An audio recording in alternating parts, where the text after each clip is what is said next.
Hi everybody, I'm Tony E at ShowIP Interface Brief, and today is day 60 of the 100 Days of Labbing Journey. I'm looking off screen as I try to get my windows set straight. I should have done this ahead of time. Anyhow, here we are. It is 11 p.m. in October the 10th.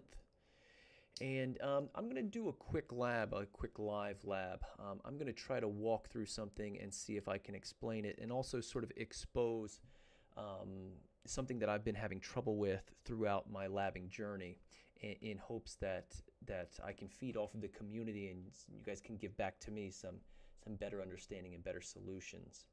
I'm also going to take a stab at some of the AAA work that Duan was working on tonight on his stream. If anyone's not following Duan on Twitter or on YouTube, you need to go follow that man.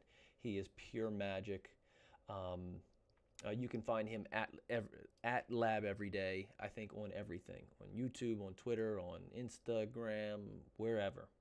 You can find him at Lab Every Day. You can't miss him. Definitely follow that guy. He is the leader of the Lab Everyday community, and he does an awesome job of bringing community together. So definitely go over to his channel, give him a subscription, give his videos a like. Definitely some good material over there. As he's starting down the CCIE security journey, it is really awesome stuff. So so what I'm going to do is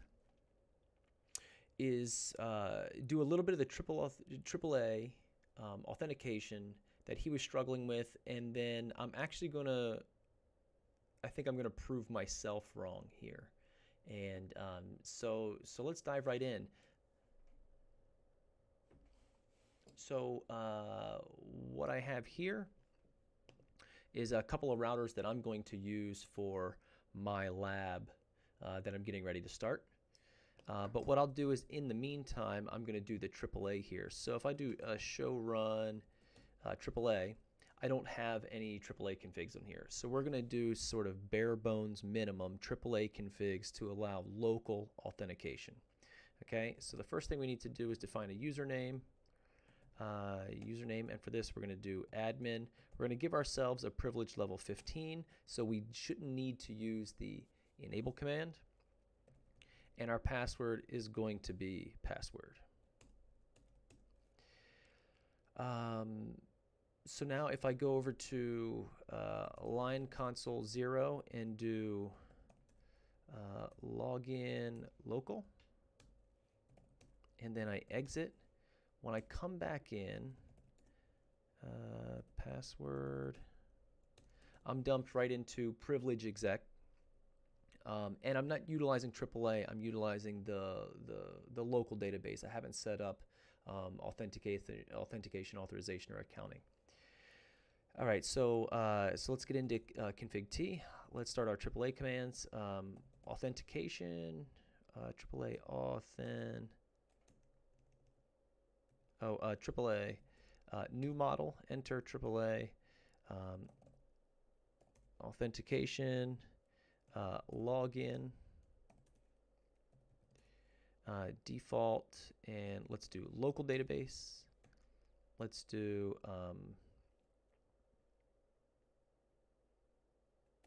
let's go with that for now. Let's get into the console line con 0, and now if we do login and we do question mark, we see our only option is authentication, and then we need our list, which is the default list. So now if I exit and I need to log in again on the console, admin is the username, password is the password, and here I'm dumped into privilege exec. This is exactly the trouble that Duan was having. He wasn't getting into privilege exec after enabling AAA. And I told him that his configs were right, and my way to work around that was to use privilege level 15, and I told him I labbed it up. Which I did. I labbed it up right here on this router number 1 down here in the bottom left, which is why I'm not using that right now as my example. And so as I've been, after his stream, I've been sitting here poking away at AAA because it's always like a little bit of trial and error for me. And what I did was I did a show run section line con 0. And first of all, I noticed that my login statement isn't in there at all, which is puzzling me. And then I also saw that I have privilege level 15. So just to see if my login statement is in the running all config, I did a show run all begin line con 0. And here, if you were to scroll down all of this, you will not see the login statement. And so I can't find it anywhere. But we do have the privilege level 1. So I'll take that out just as a demonstration.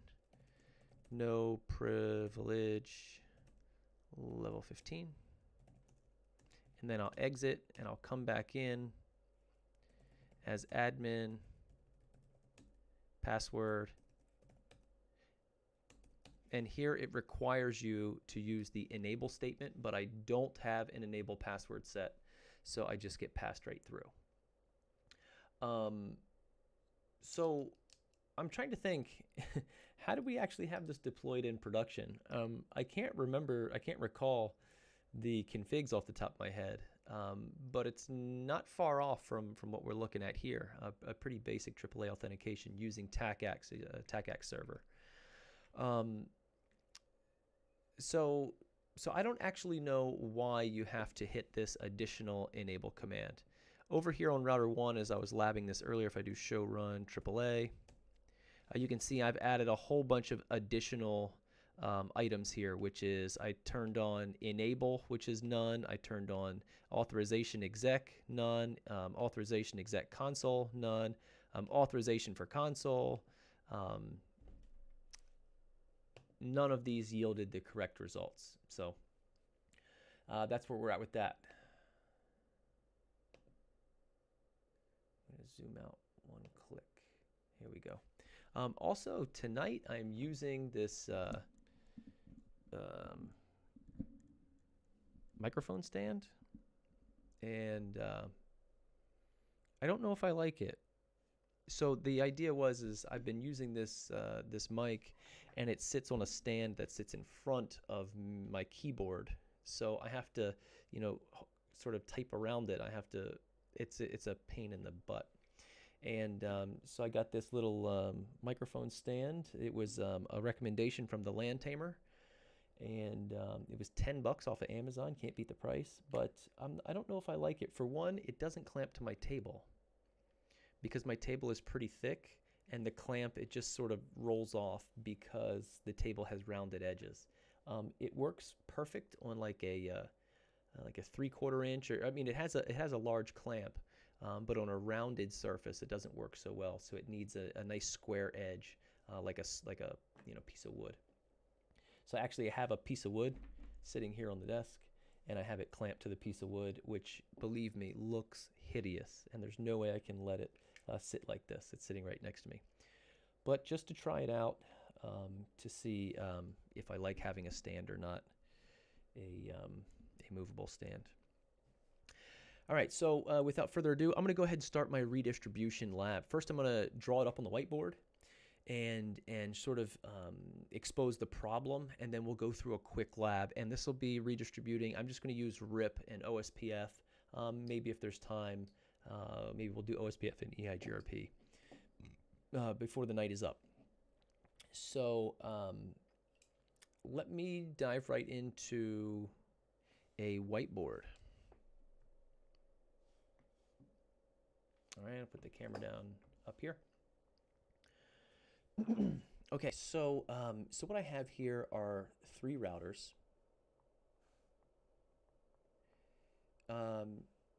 Each directly connected to the downstream or upstream neighbor. This is 1, 2, and 3. Router numbers 1, 2, and 3. And just so you know the IP schema I'm using, it's going to be 10.1.12.0/24, where this is .1. This is .2, and 10.1.23.0/24, and this is going to be .2 and .3. So now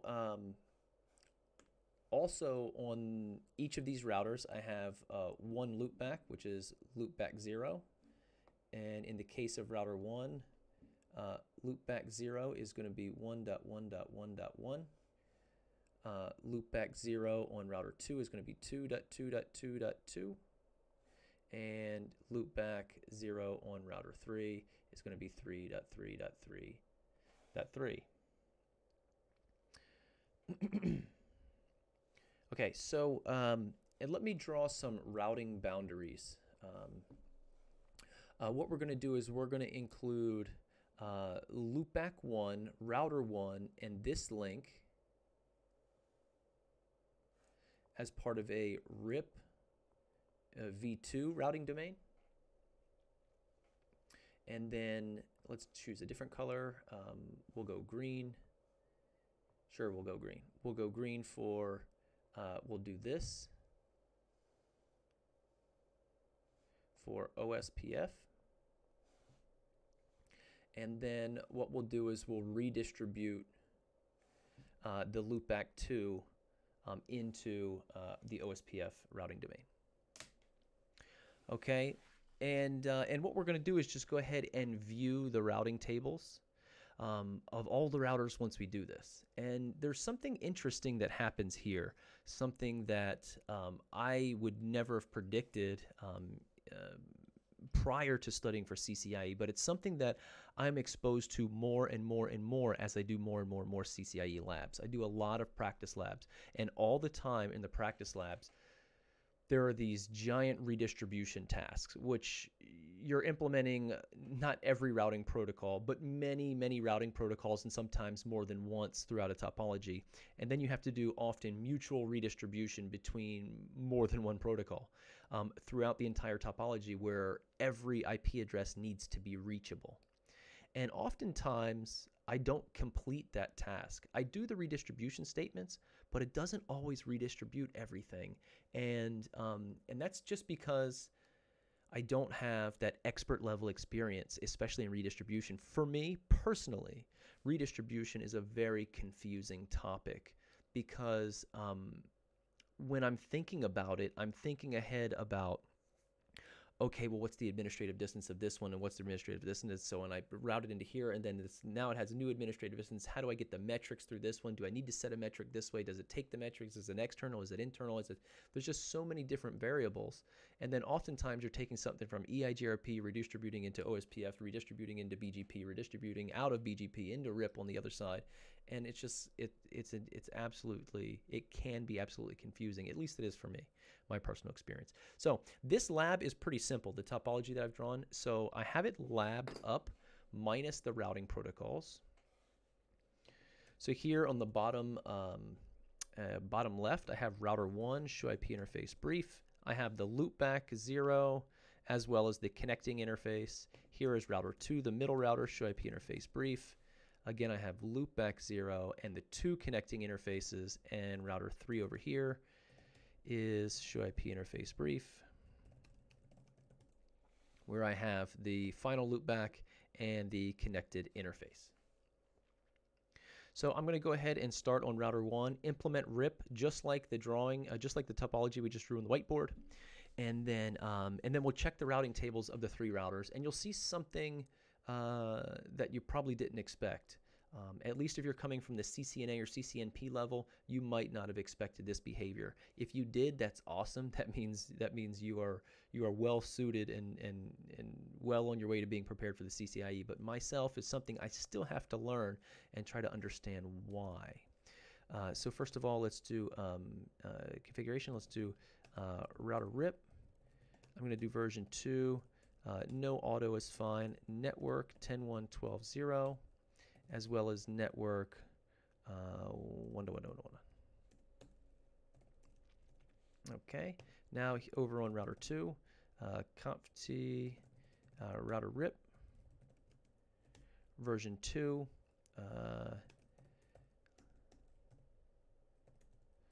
No auto summary, and then next let's do the network statement.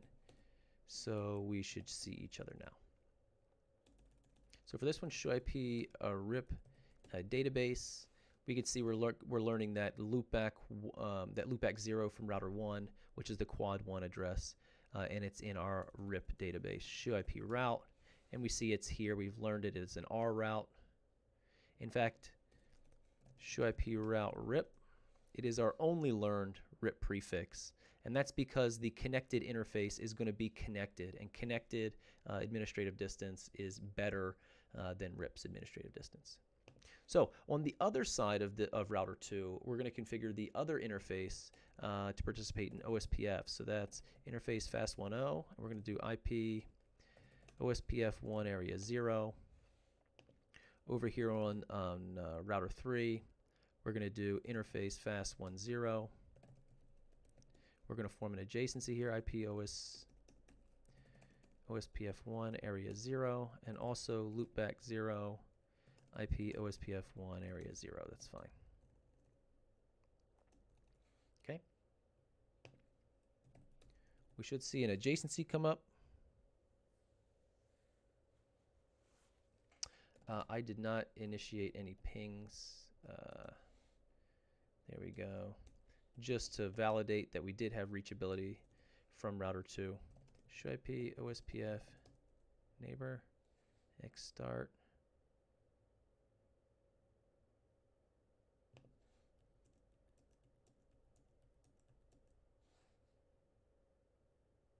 There we go.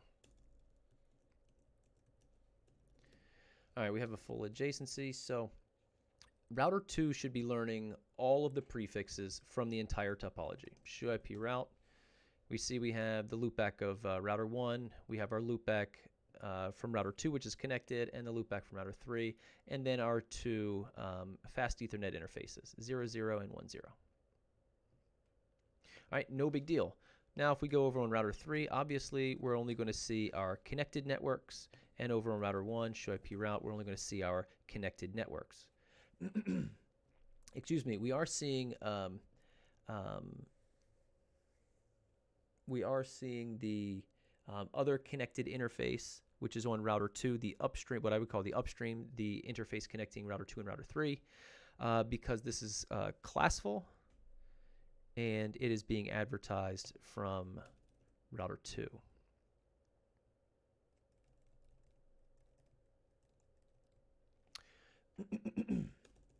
Okay, let's redistribute the loopback of 2 into a routing protocol and then check our routes.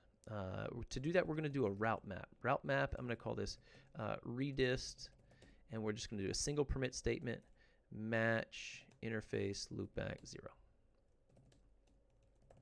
So let's get under router OSPF 1, and let's do redistribute connected, route map, redist, and subnets.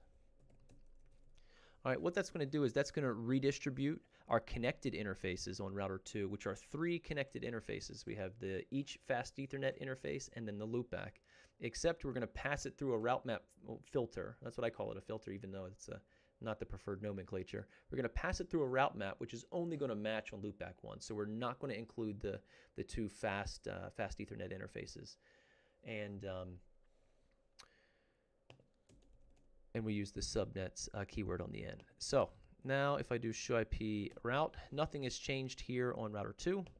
If I do ShowIP route on router 1, again, nothing has changed here. Now if I do ShowIP route,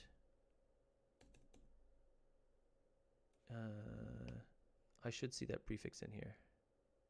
Why am I not seeing that prefix in here? Loopback 0.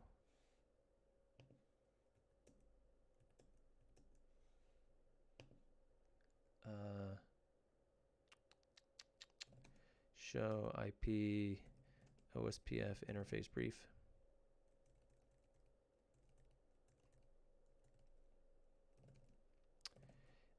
Show run section router OSPF. Redistribute connected subnets route, unless I named the route map wrong. Yeah, I named it wrong. What is the name of the route map? Oh, I misspelled it. It is redsit, which is a misspelling of redist. So let's just make a new route map with the proper name. Redist permit match interface loopback 0. Little troubleshooting today, no problem. Show run section router OSPF. And I always like to copy these names just to avoid those misspellings. Okay, so now we should be including the loopback interface. Now over on router 3, we see we have the external type 2 loopback from router 2. So here's what I'm going to do. I'm going to mutually redistribute between the OSPF domain and the RIP routing domain. I'm going to mutually redistribute between them, which should make all prefixes reachable on both sides.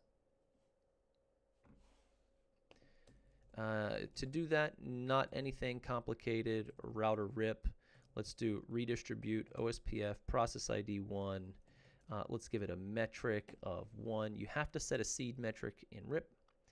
And let's do router OSPF 1. Redistribute RIP subnets.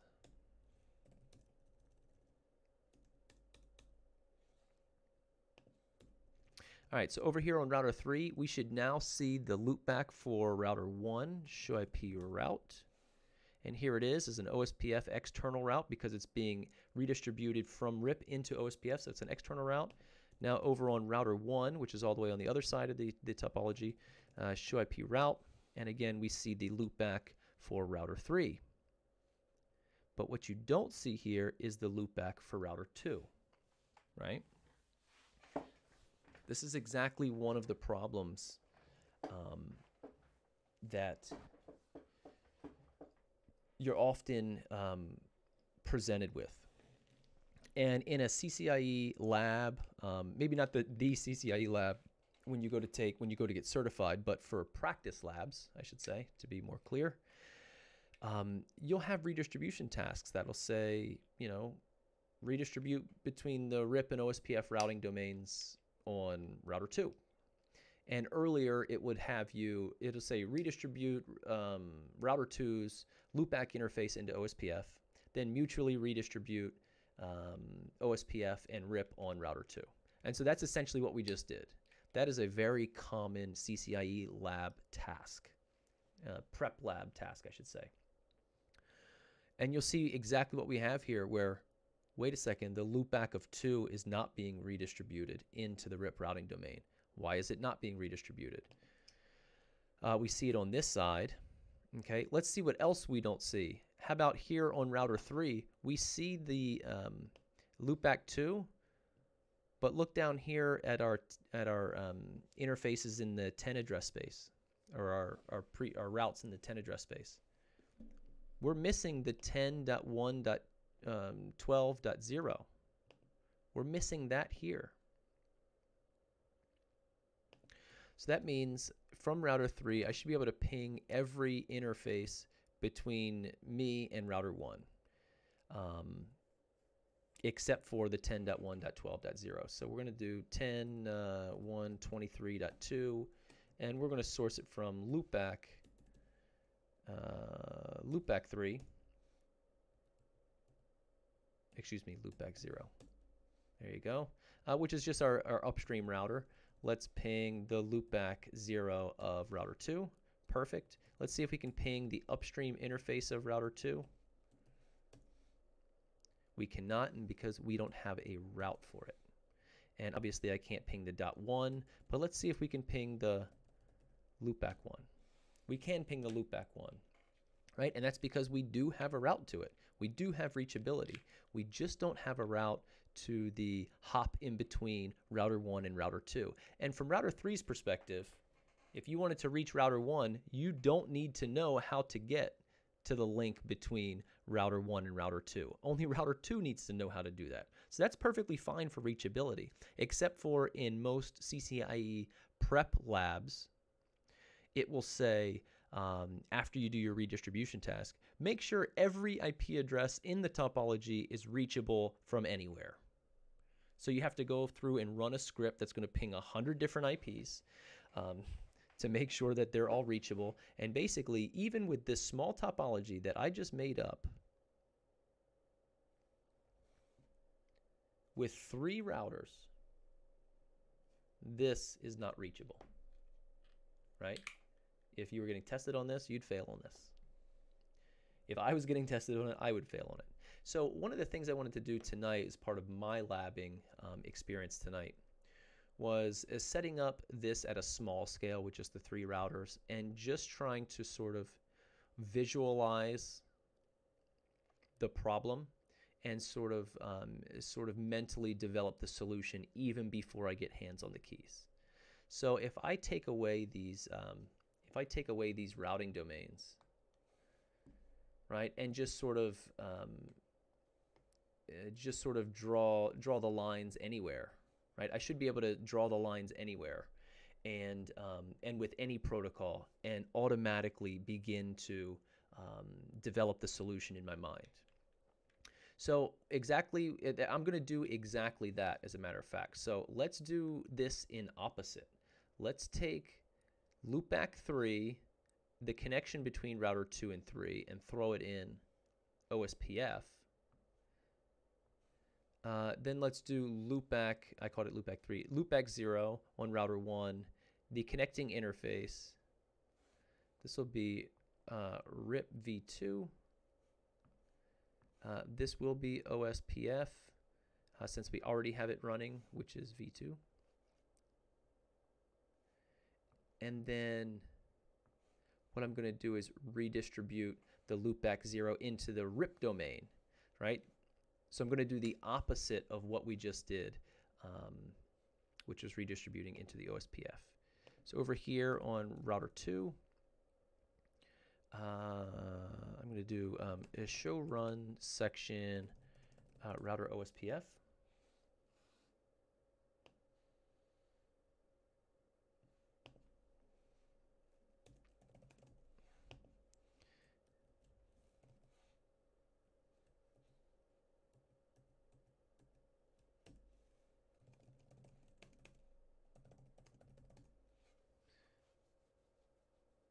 Okay, so under the OSPF stanza, now we are redistributing only the RIP subnets into OSPF. Now under the RIP stanza, let's do redistribute connected route map redist, and let's set the metric of 1. And just to validate at least the configuration, router RIP. And here we are. So we are redistributing the OSPF routes, learned routes, as well as now our connected interface through the route map, which is matching only the loopback 0. So let's go over here on router 3 and see how the routing table has changed. So we are still seeing the loopback of router 1 because it is mutually being redistributed from RIP into OSPF. We're seeing our own loopback 0. And we are also seeing the 10.1.12 interface now. And I think we're seeing that as it's coming from the RIP domain, right? We see it as an external type 2 route, and that tells me that it's actually coming from the RIP domain. Obviously, it's not part of the OSPF domain. We don't have OSPF turned on that interface. But I know we're not doing redistribute connected anymore on router 2 into OSPF, so that must be coming from the RIP routing domain. So let's take a look over on router 1 and see the change. Here we can see the local loopback, router 2's loopback, router 3's loopback, and of course we're still seeing this prefix as it's being advertised into RIP. So I'm trying to think. One of the common things is it will say in a CCIE prep lab, it will say don't allow your routing domains to send updates or hellos outside of the the domain border. So what we have to do there is router rip, and we have to do passive interface. What is it? Fast 1.0.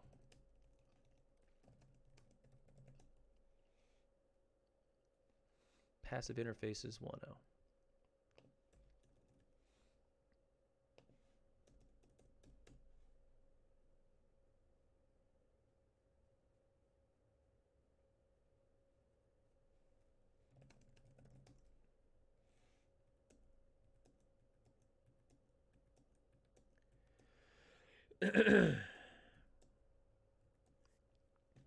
So I was just pressing the up arrow and enter because I was watching the counter here on for this one rip route. So we could have done show IP route rip, I guess.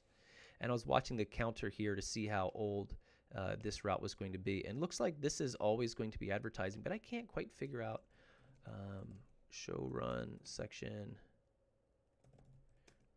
router rip. I don't actually expect that prefix to be advertised. The network statement here.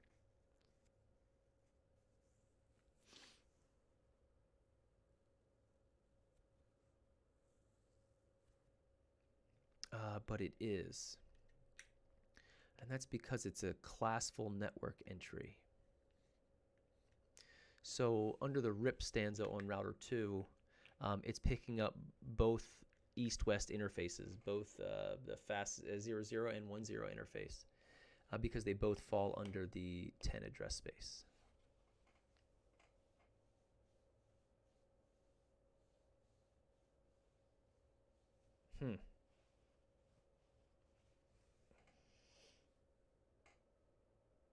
So that's pretty interesting.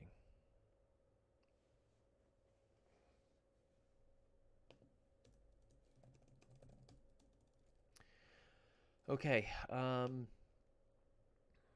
So again, you know, we just flipped the entire configuration. Well, not the entire configuration, but we flipped the routing domain that we were redistributing router 2's loopback into, and you see how that affected both routers on either end each time. First, router 3 could see the loopback of router 2, and router 1 could not, and now it's the other way around. And so that's a little tricky, and if I try to explain it, I'm trying to wrap my head around all of the possible things that could be going on here.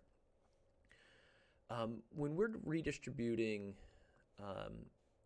RIP into OSPF, we're taking the native RIP routes that this router has seen, right? This is the point of redistribution. So any native RIP routes that this router has seen, it's going to bring into OSPF. The loopback 0 that we're redistributing into RIP is not a native RIP route by this router's perspective. Instead, it is a connected route. So that's why we don't see this loopback 2, even though we're redistributing it into RIP, we don't see it then brought into OSPF. And that's the best way I can explain it. Because on router 2, we're doing the redistribute connected. So again, if I try to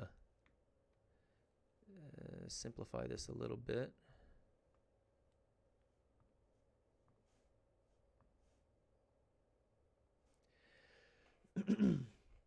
If we were just going to do redistribute connected, it would pick up this interface, and this interface, all three directly connected interfaces. But because we run it through a route map, that redistribute connected will no longer match the other interfaces. Instead, it will only match the loopback 0. So that's going to be the only connected network that we get to see. And that's the best way I can explain it. The same thing could have been said when we redistributed it the first time over into OSPF. From this router's perspective, when we mutually redistribute between RIP and OSPF, the routes that come from OSPF over into the RIP routing domain were natively received via OSPF on router 2. This loopback 0 wasn't natively received by OSPF. Instead, we'd redistribute it into OSPF, so that does not get redistributed over to RIP v2. So What is the solution to this problem? How do you get the loopback of 2 reachable on both sides? The answer is quite simple, and that is you need to redistribute connected using that route map again.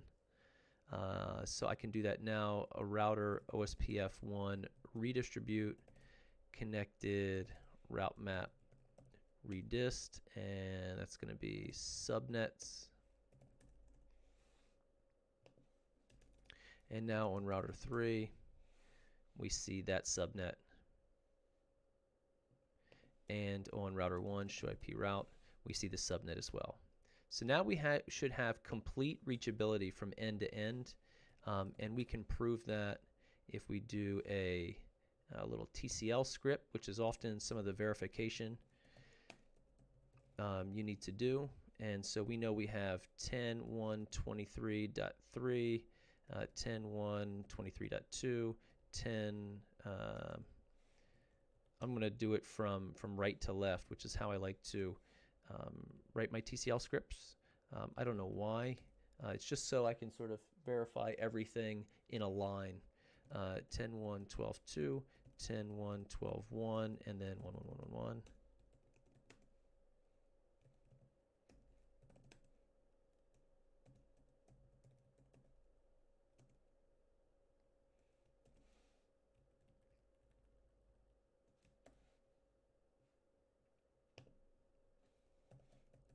So we'll get into the TCL shell, paste that in. Uh-oh, and it looks like maybe we don't have reachability, which I'm very surprised. I thought I saw that. I thought I saw that prefix in there.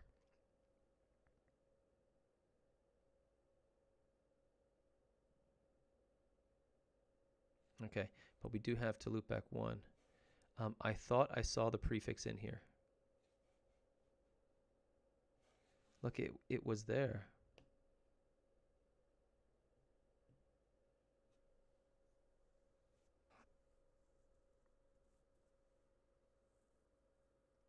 It was there. See, now this has caught me by surprise. It was there, and after I did the redistributing loopback 2, excuse me, the loopback of router 2 into the OSPF domain, it's not there anymore.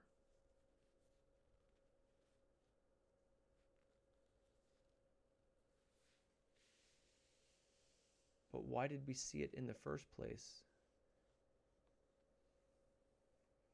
We were redistributing RIP into OSPF, and that was it. On router 2, if I do show IP protocols, gives me a good layout of redistributing external routes from connected, includes subnets and redistribution. RIP includes subnets and redistribution. Okay.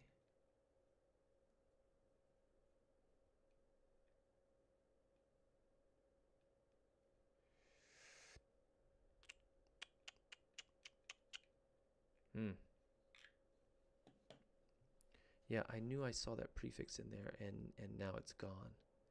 See, that's one of the things I mean. This has been so tricky to understand. What about if I run that?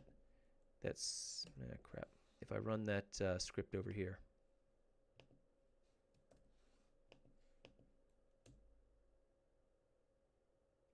And so look, wait a second. I wanted to scroll up one here. Look at this routing table. This routing table, you can see the loopbacks of each router and in between. And I think now,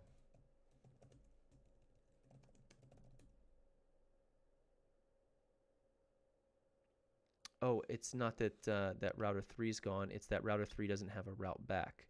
But router 3 does have a route back to loopback 0.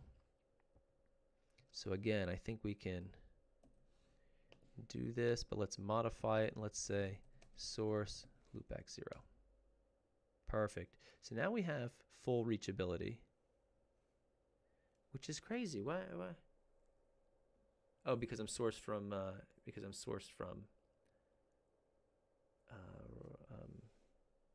the loopback.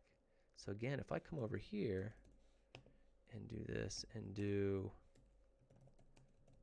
source loopback 0, I'm good for everything except still that one link between router 1 and router 2. So anyhow, I just wanted to sort of expose this a little bit. It was a quick little lab that I spun up while I was at my son's karate class, and I thought, you know what, let me just lab it live and get more experience at it. And as you can see, the things changed right before my eyes. So my understanding is still not complete on this subject.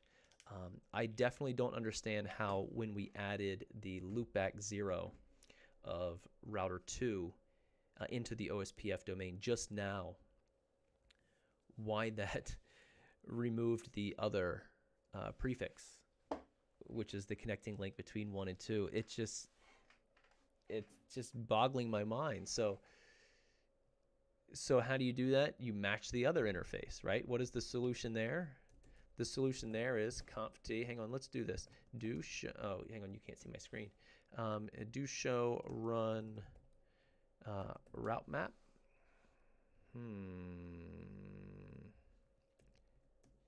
Do show route map. And this one we're gonna get rid of this. No route map red sit, and then let's do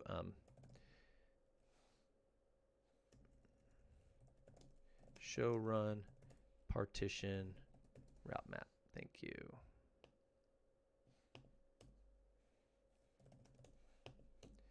Paste, and let's do match interface loopback 0 and fast 0, 0. Show run partition route map. There you go. See, I got the two interfaces listed in series. It will do an OR statement on them. And let's go over here. Show IP route, and there it is in the table again. It's redistributed because it's coming in from redistributed connected. And so now we should have the full connectivity. I'll copy that TCL script again. TCL shell. Copy. Excellent. Now we have full reachability. But that's great. I'm going to wrap it up here. But still, getting into the being able to see these problems ahead of time is where I want to be. And I'm not quite there yet. And the only way to get there is to expose yourself to the situations, right? You know, I tend to use a lot of analogies at work, and it's getting late, so I'll spare you. But you know, but that's how professionals in whatever craft or trade become professionals. It's because they've been put in different situations and they've had to work their material in different situations. And now this isn't a construction site, but these are our materials. We have the command line, we have these protocols, there are our tools. This is how we interface with them. We need to be able to look at a topology and already see the problems ahead of time, as well as visualize the solutions. Already know how you're going to start with the solution before you even get hands on the keys. I'm not quite there yet with redistribution, especially because a lot of times it's something like this that catches me off guard, really off guard. I don't understand, you know, when you do the redistribute connected and use a route map that has a match interface statement in it, why all of a sudden that breaks redistributed, the mutual redistribution of the upstream interface. I can't explain it. At this point, I don't know for sure. I definitely don't know for sure. Anyhow, that wraps it up for what I have for tonight. I want to thank you all for joining me on stream. As always, if you want to, please subscribe to the channel, and you can hit the like button if you enjoyed this live lab. I would appreciate it. It encourages me to do more and to share more of my journey. As well, if you want to have some good conversation, we got a great community over on the Landtamer Discord server. There's a link below for an invite, and that gets updated daily with my streams. All right, see you guys tomorrow.